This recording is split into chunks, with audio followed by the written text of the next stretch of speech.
Hundreds of thousands of Israeli troops have been called up as they prepare to launch a ground invasion against Hamas militants in Gaza. Israeli officials say at least 1,200 people have been killed in Israel. And according to the Palestinian Health Authority, more than 1,000 people have been killed in Gaza. Inez de la Quatera has you covered. Today, a barrage of rockets fired by Hamas militants into southern Israel. Air raid sirens blaring as the normally bustling city of Ashkelon is now essentially a ghost town. And in the Palestinian territories, smoke rising over Gaza City as Israel's military say they've struck more than 200 targets overnight. Releasing video they say show Hamas targets at sea being hit.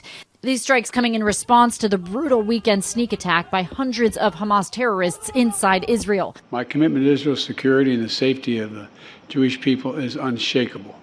The United States has Israel's back, and we're going to be working on this all through today and beyond. The horror unleashed by Hamas now coming into focus as Israel's defense forces report discovering the bodies of murdered children and women. It's not a battlefield. It's a massacre. Deborah and Shlomi Matthias killed when Hamas militants broke into their family's kibbutz 5 days ago. Their 16-year-old son Rotem survived. He spoke with ABC's James Longman. The terrorists opened the door, shot. They threw a grenade or something. It exploded.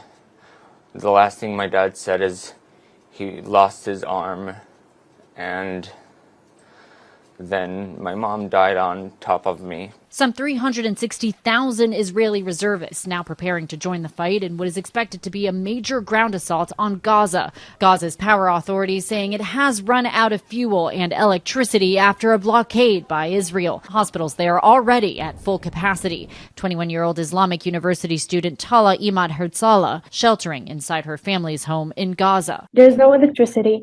There's no food supply. There's no water. Pressure is mounting to get Palestinian civilians evacuated after Israeli forces bombed the border crossing with Egypt. The U.S. says talks of creating safe passage for Gaza residents are taking place with Israel and Egypt.